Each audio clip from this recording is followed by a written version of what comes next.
Quando peguei meu marido rolando com meu pai na mesma cama, meu povo, eu pensei que o mundo ia acabar ali mesmo. Logo eu, Dona Benedita, com meus 68 anos vividos aqui em Três Pontas, achando que já tinha visto de tudo nessa vida. Mas escuta bem, em 5 minutinhos vocês vão ver as fotos que fiz da minha vingança, aquelas que deixaram a cidade inteira de queixo caído e renderam até matéria no jornal local. Vocês vão descobrir 3 coisas. Primeiro, onde exatamente eu flagrei essa sacanagem toda. Segundo, por que meu próprio pai traiu minha confiança dessa forma tão baixa. Terceiro, como consegui uma vingança tão perfeita que até o delegado Geraldo veio me parabenizar. Então faz um favorzinho pra véia aqui, deixa um like e se inscreve no canal. E comenta aí de onde cê me assiste, que adoro saber de onde são essas almas gentis que me acompanham. Assim ninguém perde a hora que eu mostrar as tais fotos da minha desforra. Então ajeita a coluna, pega um cafezinho e segura essa ansiedade, porque o impossível só existe até acontecer com a gente. Bora começar. Então, meu povo, vamos começar essa história que vocês estão esperando desde a semana passada. Não dormia direito há 3 dias. Sabe como é? Aquela coisa martelando na cabeça, como é que meu Sebastião foi parar na mesma cama que meu pai.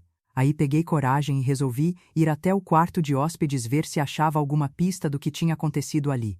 Comecei a fuçar nas gavetas, embaixo do colchão, até que achei uma caixinha de sapato escondida no guarda-roupa. Dentro tinha umas cartas velhas, todas amareladas pelo tempo. A primeira que abri quase me deu um troço. Era uma carta do meu Sebastião pro meu pai, datada de 20 anos atrás. 20 anos, gente. Nela estava escrito assim: Seu Antônio, não aguento mais esconder esse sentimento. Sentei na beirada da cama com as pernas bambas. 20 anos de casamento, tudo mentira. O homem que eu achava que conhecia tinha se casado comigo só para ficar perto do meu próprio pai. Mas aí que tá a coisa. Se eles se amavam há tanto tempo assim, por que meu pai nunca me contou nada? Então eu fiquei ali parada com aquela carta na mão, tentando entender como é que 20 anos da minha vida tinham sido uma grande mentira.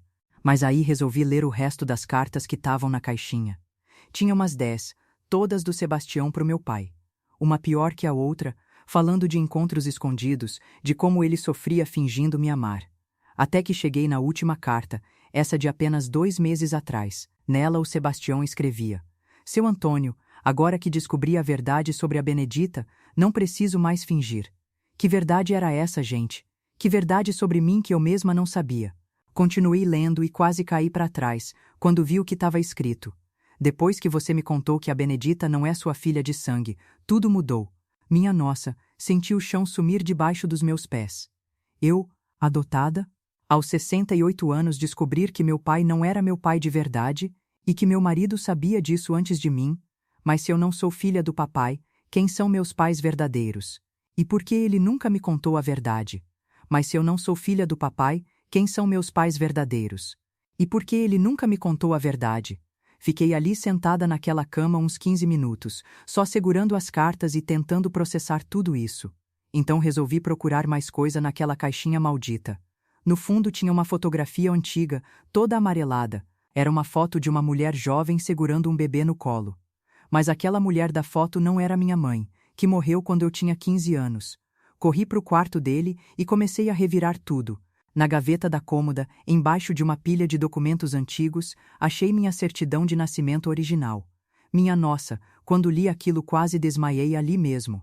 No instante em que vi os nomes dos meus pais verdadeiros naquele papel, meu mundo virou de ponta cabeça. Minha mãe biológica se chamava Dolores Mendes da Silva, exatamente o mesmo nome da mulher que foi assassinada aqui em Três Pontas há 40 anos, num crime que nunca foi resolvido. Sentei no chão do quarto com as pernas tremendo. Será que meu pai que criei a vida inteira, tinha alguma coisa a ver com a morte da minha mãe verdadeira? Mas se ele matou minha mãe, por que me criou como filha? E o Sebastião sabe dessa história toda. Mas se ele matou minha mãe, por que me criou como filha? E o Sebastião sabe dessa história toda. Mas se ele matou minha mãe, por que me criou como filha? Resolvi ir confrontar meu pai naquela mesma hora. Desci as escadas com aquela certidão na mão, o coração disparado. Ele estava na sala assistindo televisão, quietinho. Ele olhou para a certidão, ficou branco que nem papel, levantou da poltrona e foi até a janela, ficou um tempão de costas para mim. Quando virou, vi que estava com os olhos cheios de lágrima. Aí ele começou a contar a história. Disse que conheceu minha mãe, a Dolores, quando ela chegou em Três Pontas fugindo do marido que batia nela. Ele ajudou ela a se esconder, arrumou um cantinho para ela morar. Quando ela morreu, ele me adotou porque não tinha mais ninguém no mundo para cuidar de mim. Mas aí que veio a bomba que mudou tudo. Ele respirou fundo e disse: Benedita, sua mãe não foi assassinada. Ela morreu no parto. No instante em que ele falou essas palavras, senti o mundo girar. Irmão gêmeo? Que irmão gêmeo? Ele nasceu primeiro que você, mas não aguentou nem 2 horas. Tava muito fraquinho, continuou meu pai. Mas antes de morrer, eu prometi para Dolores que ia registrar ele como meu filho verdadeiro. O nome dele era, minha nossa, quase caí da cadeira. Sebastião era meu irmão gêmeo que morreu. Mas então quem era o homem que eu era casada há 20 anos? E por que ele tinha o mesmo nome do meu irmão que morreu? Sentei na cadeira porque senti as pernas fraquejarem. Ele foi até o armário da sala e tirou uma pasta velha, cheia de papéis amarelados. Meu pai abriu a pasta com as mãos tremendo. Puxou um recorte de jornal velho e colocou na mesa na minha frente. Era uma notícia de 1955, de uma cidade do interior de São Paulo. Aí que ele me explicou. A família do primeiro marido da minha mãe falsificava documentos e vendia identidades novas para gente que queria desaparecer. Sua mãe descobriu que eles matavam as pessoas depois que pegavam os documentos, continuou meu pai. Por isso ela fugiu para cá. Ele apontou para o nome no jornal e quase caí da cadeira. No instante em que li aquele nome, senti o chão sumir debaixo dos pés. O Sebastião, que eu era casada há 20 anos, era filho do primeiro marido da minha mãe. Ele não se casou comigo por amor, nem por ficar perto do papai. Ele me encontrou para terminar o que a família dele tinha começado 40 anos atrás. Olhei para o meu pai com os olhos arregalados. Ele balançou a cabeça que sim, com lágrimas escorrendo no rosto. Filha, eu achava que ele tinha desistido da vingança quando casou com você. Mas se o Sebastião me enganou todos esses anos esperando o momento certo da vingança, cadê ele agora? E onde está meu pai que sumiu junto com ele naquela noite? Mas se o Sebastião me enganou todos esses anos esperando o momento certo da vingança, cadê ele agora? E onde está meu pai que sumiu junto com ele naquela noite? Fiquei a noite inteira acordada pensando nisso, sem conseguir entender nada. De manhã cedo, resolvi ir na delegacia falar com o Geraldo. Chegando lá, contei tudo pro delegado. As cartas, a certidão, a história da minha mãe, tudo. Ele ficou me olhando com uma cara estranha. Aí pegou o telefone e ligou para não sei quem. Meu coração já disparou. Ele continuou. Nós recebemos uma denúncia anônima de que ia acontecer alguma coisa na sua casa. Aí que ele me mostrou umas fotos que os policiais tiraram de longe naquela noite. Nas primeiras, dava para ver eu chegando em casa, subindo pro quarto. Mas nas últimas fotos, minha nossa, quase desmaiei ali na delegacia. Dava para ver o Sebastião saindo pela porta dos fundos, todo ensanguentado, arrastando alguma coisa pesada embrulhada num lençol. No instante em que vi aquelas fotos, entendi que meu pai nunca tinha saído de casa vivo naquela noite. O Sebastião tinha armado tudo, até o flagrante na cama, para me fazer acreditar que eles tinham fugido juntos. Olhei para o delegado com as mãos tremendo. Se meu pai tá morto e o Sebastião ainda tá por aí solto, que outras mentiras ele plantou para me confundir? E se ele voltar para terminar a vingança que a família dele começou há 40 anos? Se meu pai tá morto e o Sebastião ainda tá por aí solto, que outras mentiras ele plantou para me confundir? E se ele voltar para terminar a vingança que a família dele começou há 40 anos? O delegado Geraldo viu que eu estava passando mal e trouxe um copo d'água. Aí ele disse que precisava me mostrar mais uma coisa. Abriu a gaveta da mesa e tirou um envelope lacrado. Peguei o envelope com as mãos tremendo. Dentro tinha uma foto minha dormindo na minha própria cama, tirada de dentro do quarto. No verso estava escrito com letra do Sebastião: Benedita, você ainda não entendeu nada. Eu não vim para te matar. Como assim me salvar? E como ele entrou no meu quarto sem eu perceber? Continuei lendo a mensagem dele. Seu pai que você tanto ama não era quem você pensava. Ele matou sua mãe Dolores. Sim. Minha cabeça começou a rodar. O delegado ficou me olhando enquanto eu lia. Mas aí chegou na parte que mudou tudo. No final da carta o Sebastião escreveu: Benedita, eu não matei seu pai naquela noite. Eu o entreguei para a verdadeira polícia.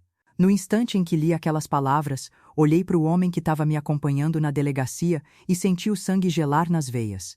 Ele estava me olhando com um sorriso estranho que eu nunca tinha visto no rosto do Geraldo. Levantei da cadeira devagar, ainda segurando a carta.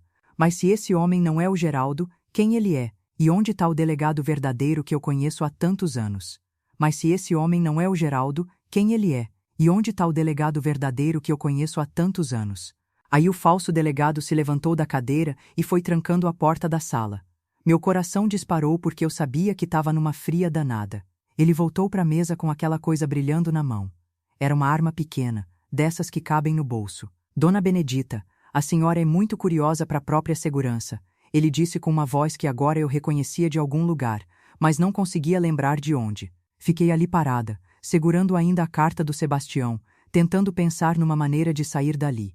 Foi aí que ele tirou a carteira do bolso e jogou na mesa na minha frente. Dentro tinha uma identidade com foto dele, mas o nome não era Geraldo. Era Antônio Mendes da Silva. Exatamente o mesmo sobrenome que estava na minha certidão de nascimento verdadeira. No instante em que vi aquele nome, entendi tudo. Esse homem que eu achava que era o delegado era meu pai biológico, o primeiro marido da minha mãe Dolores, aquele que batia nela. Senti as pernas bambas e tive que me apoiar na mesa. Você não morreu. Foi só o que consegui falar. Ele riu de um jeito que me deu arrepio. Morri não, filha. Aí ele disse que o Sebastião era mesmo meu irmão gêmeo, mas que não tinha morrido no parto como o papai que me criou tinha contado. Seu irmão trabalha comigo há 20 anos. Benedita. Mas se o Sebastião é meu irmão verdadeiro e os dois estão trabalhando juntos, o que eles querem comigo depois de todos esses anos? E cadê o Geraldo de verdade que devia estar nessa delegacia? Mas se o Sebastião é meu irmão verdadeiro e os dois estão trabalhando juntos, o que eles querem comigo depois de todos esses anos? E cadê o Geraldo de verdade que devia estar nessa delegacia? Aí o falso delegado foi até um armário no canto da sala e abriu com uma chave que tirou do bolso. E lá dentro tinha o Geraldo verdadeiro, todo amarrado e amordaçado, mas respirando. Pelo menos ele estava vivo. O homem que dizia ser meu pai biológico olhou para mim e disse: "Relaxa, Benedita." Ele sentou na cadeira de novo e guardou a arma. "Filha, você precisa entender uma coisa. Eu nunca bati na sua mãe Dolores." Fiquei ali parada, tentando processar tudo. Perguntei. Foi aí que ele tirou uma pasta grossa do armário e colocou na mesa.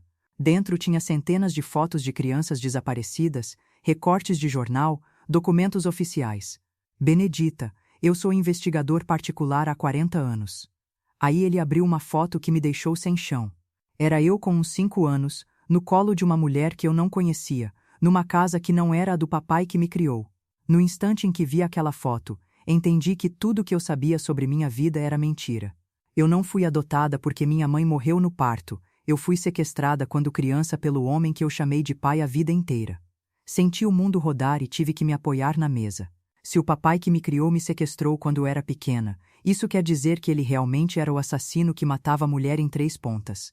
Olhei para o homem que dizia ser meu pai verdadeiro com os olhos arregalados. Mas se ele e o Sebastião vieram me buscar depois de todos esses anos, por que esperaram tanto tempo? E o que mais eles sabem sobre minha vida que eu não sei? Mas se ele e o Sebastião vieram me buscar depois de todos esses anos, por que esperaram tanto tempo? E o que mais eles sabem sobre minha vida que eu não sei? O homem que dizia ser meu pai verdadeiro pegou mais uma foto da pasta e colocou na mesa. Era uma imagem da minha casa, tirada de longe, mas dava para ver eu no quintal estendendo roupa. No verso estava escrito uma data de apenas 3 semanas atrás. Ele explicou que o Sebastião se casou comigo seguindo o plano deles, mas que com o tempo começou a gostar de mim de verdade. Por isso ele demorou tanto para executar o resgate, disse olhando para a janela. Foi aí que ele tirou um envelope do bolso da camisa e jogou na mesa na minha frente. Dentro tinha exames de laboratório, desses de DNA, todos recentes. No instante em que vi o resultado daqueles papéis, senti o chão desaparecer debaixo dos meus pés. Ali estava provado que eu e o Sebastião não éramos irmãos gêmeos, nem parentes de sangue. O mundo rodou na minha cabeça porque se esses exames estavam certos, tudo que esse homem tinha me contado nos últimos minutos era mentira. Olhei para ele com os olhos arregalados, tentando entender por que ele estava me enganando com essa história toda. Mas se ele não é meu pai verdadeiro e o Sebastião não é meu irmão, quem são essas pessoas que invadiram minha vida? E que diabos eles querem comigo depois de tanto tempo de encenação? Mas se ele não é meu pai verdadeiro e o Sebastião não é meu irmão, quem são essas pessoas que invadiram minha vida? E que diabos eles querem comigo depois de tanto tempo de encenação? Aí o homem que fingia ser delegado começou a rir de um jeito que me deu arrepio na espinha. Ele foi até uma gaveta que eu nem tinha visto, abriu com outra chave e tirou um maço de dinheiro grosso que nem tijolo. Filha, não somos parentes de sangue, é verdade. Ele jogou o dinheiro na mesa na minha frente e continuou: 68 anos atrás, quando você nasceu, sua família verdadeira era dona das terras mais ricas de Minas Gerais. Mina de ouro, gado, fazenda, fiquei ali parada olhando aquele dinheiro, tentando processar o que ele estava falando. Aí ele pegou mais um papel da pasta. Dessa vez era um testamento velho. Seus avós morreram no ano passado, Benedita. No instante em que vi meu nome verdadeiro naquele testamento e o valor da herança, entendi que tudo, o casamento com Sebastião, ele fingir que amava meu pai, até eu ter flagrado os dois na cama, tudo foi armado para me fazer assinar esses papéis que estavam na mesa. Aí o falso delegado tirou uma caneta do bolso e disse: Benedita, você só precisa assinar aqui que transfere a herança para o Sebastião como esposa dele. Minha mão começou a tremer porque eu sabia que se assinasse aquilo, nunca mais ia ver nem um centavo. Mas se eles planejaram tudo isso só por causa da herança, cadê o Sebastião agora na hora de dividir o dinheiro? E por que esse homem quer que eu assine os papéis para ele, sendo que quem é casado comigo é meu marido?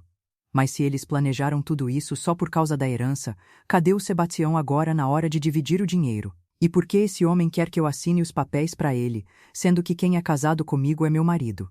Meu coração disparou. Fiquei ali parada segurando aquela caneta, pensando se devia assinar ou não. Foi quando ouvi um barulho estranho vindo do armário onde estava o Geraldo. Parecia que ele estava tentando falar alguma coisa, mesmo amordaçado. O homem ficou nervoso e foi até lá para ver o que estava acontecendo. Aproveitei que ele estava de costas e consegui pegar meu celular da bolsa. Quando olhei na tela, vi que tinha uma mensagem que chegou há poucos minutos. Era um áudio do Sebastião. Coloquei no ouvido bem baixinho e quase caí da cadeira quando escutei a voz dele. No instante em que ouvi o que o Sebastião falou naquela gravação, entendi que esse homem que estava comigo na delegacia tinha mentido sobre tudo. Meu marido não tinha recebido dinheiro nenhum para me abandonar. Muito pelo contrário, ele estava sendo mantido em cativeiro há 3 dias numa casa abandonada nos arredores da cidade. Guardei o celular rapidinho quando o falso delegado voltou para a mesa. Mas agora eu sabia que se fizesse isso, nunca mais ia ver meu Sebastião vivo. Se meu marido está sequestrado e esse homem quer a herança só para ele, como é que eu vou sair dessa delegacia sem assinar os papéis e ainda salvar o Sebastião antes que seja tarde demais? Se meu marido está sequestrado e esse homem quer a herança só para ele, como é que eu vou sair dessa delegacia sem assinar os papéis e ainda salvar o Sebastião antes que seja tarde demais? Fiquei ali parada fingindo que estava pensando se ia assinar ou não, mas na verdade estava bolando um jeito de ganhar tempo. O falso delegado começou a ficar impaciente, batendo o dedo na mesa. Foi quando ouvi outro barulho vindo do armário. Dessa vez parecia que o Geraldo verdadeiro tinha conseguido soltar a mordaça. Gritou a voz abafada do Geraldo lá de dentro. No instante em que ouvi aquilo, senti o sangue gelar. O Chico da funerária, o mesmo homem que enterrou minha mãe adotiva há 20 anos e mais umas 10 pessoas aqui da cidade. O falso delegado ficou nervoso e correu pro armário para calar o Geraldo de novo. Mas era tarde demais. Eu já tinha entendido tudo. Se ele era da funerária, tinha acesso a todos os documentos de morte da cidade. Por isso sabia tanto sobre minha família e conseguiu falsificar todos aqueles papéis da herança. Aí que o Geraldo conseguiu gritar mais uma coisa antes do homem tapar a boca dele. Benedita, não existe herança nenhuma. Minha nossa, quase desmaiei ali mesmo. Se ele quer me declarar morta oficialmente, isso quer dizer que depois de eu assinar esses papéis, nunca mais vou sair dessa delegacia viva. Mas se o plano dele era me matar desde o começo, por que o Sebastião participou dessa armação toda? E como é que vou conseguir sair daqui e ainda salvar meu marido antes que esse maluco termine o que começou? Mas se o plano dele era me matar desde o começo, por que o Sebastião participou dessa armação toda? E como é que vou conseguir sair daqui e ainda salvar meu marido antes que esse maluco termine o que começou?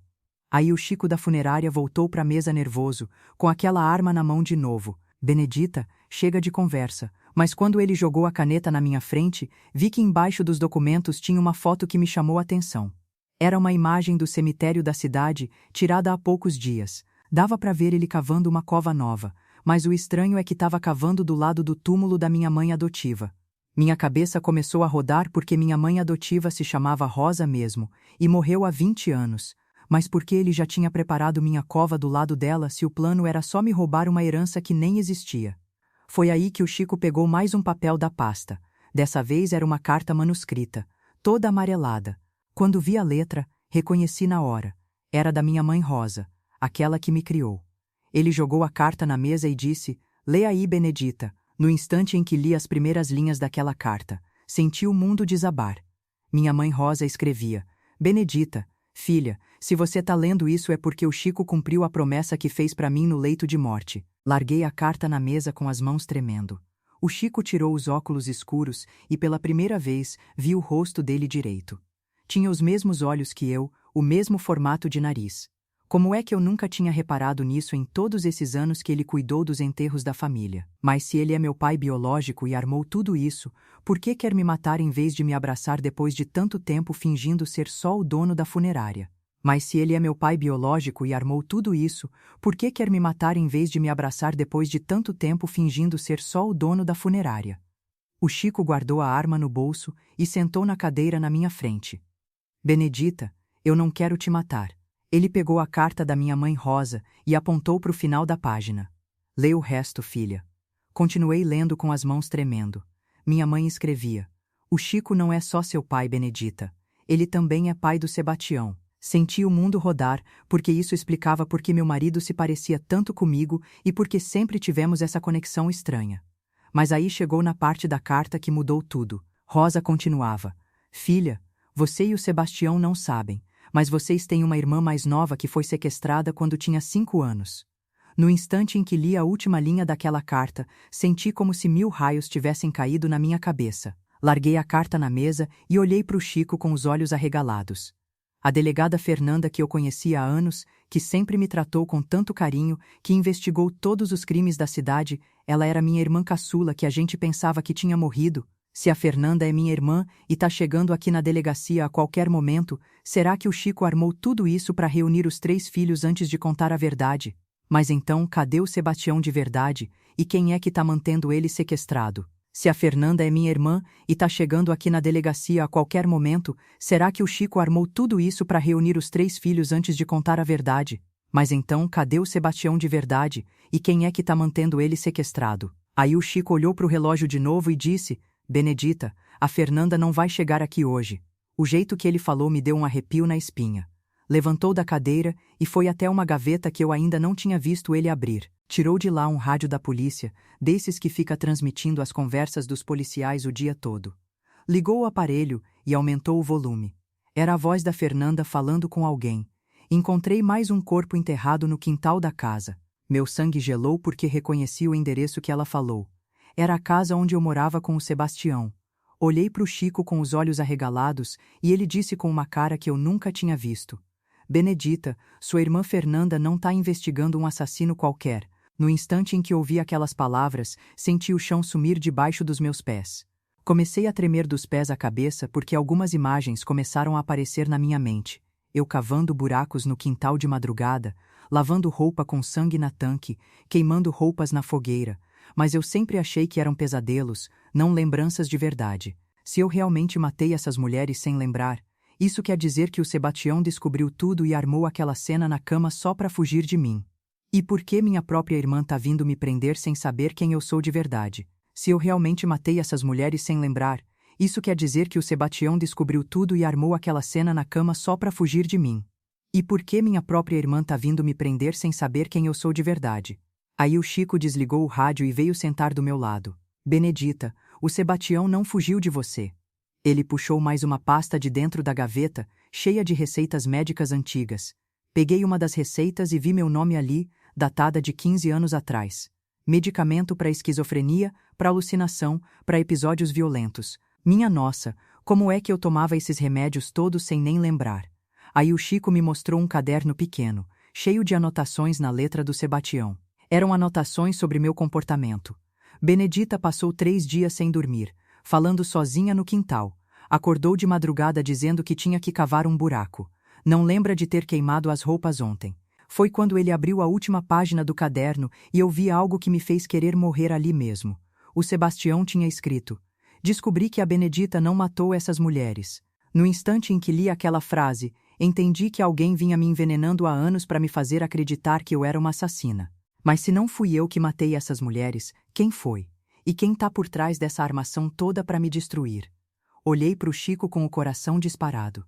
Se meu próprio pai descobriu que tô sendo envenenada, por que ele não me contou isso antes? E se o verdadeiro assassino ainda tá solto por aí, será que minha irmã Fernanda também tá correndo perigo? Olhei pro Chico com o coração disparado. Se meu próprio pai descobriu que tô sendo envenenada, por que ele não me contou isso antes? E se o verdadeiro assassino ainda tá solto por aí, será que minha irmã Fernanda também tá correndo perigo? Aí o Chico se levantou da cadeira com uma cara que eu nunca tinha visto. Ele voltou para a mesa segurando um frasco pequeno de remédio, desses que vem com conta-gotas. Filha, achei isso escondido na gaveta da cozinha da sua casa. Não é remédio, é veneno. Minha mão começou a tremer porque eu já sabia que ia ouvir algo terrível. No instante em que ouvi aquilo, senti como se o mundo inteiro tivesse desabado na minha cabeça. Minha mãe Rosa, que morreu há 20 anos, passou os últimos 5 anos de vida me envenenando sem eu saber de nada. Caí na cadeira com as pernas bambas. Mas se minha mãe me envenenava, por que ela fez isso comigo? E se ela morreu há 20 anos, quem continuou colocando veneno na minha comida até hoje? Mas se minha mãe me envenenava, por que ela fez isso comigo? E se ela morreu há 20 anos, quem continuou colocando veneno na minha comida até hoje? Aí o Chico pegou o frasco de veneno e jogou no chão, quebrando ele em 1000 pedaços. Benedita, sua mãe Rosa não te envenenava para te fazer mal. Fiquei ali parada tentando processar tudo. Ele continuou. Filha, quando Rosa morreu, ela pediu para o Sebastião continuar colocando o remédio na sua comida, mas sem você saber. Foi quando ouvi a voz da Fernanda chegando no corredor da delegacia. Geraldo, cadê você? Meu coração disparou porque ela não sabia que eu estava ali dentro. O Chico correu pro armário e libertou o Geraldo verdadeiro, que saiu de lá todo cambaleante. No instante em que a Fernanda abriu a porta da sala, ela parou na entrada e ficou me olhando com uma cara estranha. Dona Benedita, o que a senhora tá fazendo aqui? Senti as pernas fraquejarem porque minha própria irmã ia me levar presa sem saber que éramos família. Ela franziu a testa, mas sentou na cadeira. Foi quando meu pai contou tudo, que nós 3 éramos irmãos, que eu não tinha matado ninguém, que alguém vinha me envenenando para me fazer confundir. A Fernanda ficou branca que nem papel quando soube que éramos irmãs. Abriu a pasta na mesa e mostrou uma foto que quase me fez desmaiar. Era o Sebastião enterrando um corpo no meu quintal. Meu marido, que eu achava que estava me protegendo, era o verdadeiro assassino. Senti o mundo rodar porque entendi que o Sebastião matava as mulheres e depois me drogava para eu acreditar que tinha sido eu. Por isso ele cuidava de mim com tanto carinho. Não era amor, era culpa. Aí a Fernanda disse que já tinha prendido ele naquela manhã, quando foi fazer a busca na casa. O Chico veio me abraçar, e pela primeira vez em 68 anos senti o carinho do meu pai verdadeiro. A Fernanda também me abraçou, chorando, porque descobriu que tinha uma irmã depois de tanto tempo procurando pela família. 3 meses depois, eu estava morando numa casa nova com meus 2 irmãos. A Fernanda largou a delegacia e o Chico fechou a funerária. O Sebastião foi condenado a 30 anos de prisão pelos assassinatos. E eu, depois de tanto tempo tomando veneno, finalmente consegui fazer o tratamento certo para minha doença. Minha gente, essa foi a história mais maluca que eu já vivi. Descobri que minha família inteira era uma mentira, que meu marido era um assassino e que minha própria irmã quase me prendeu sem saber quem eu era. Mas no final, encontrei minha família verdadeira e a paz que eu procurava há tanto tempo. Pare tudo agora mesmo. Você precisa se inscrever no canal imediatamente. Não espere nem mais um segundo.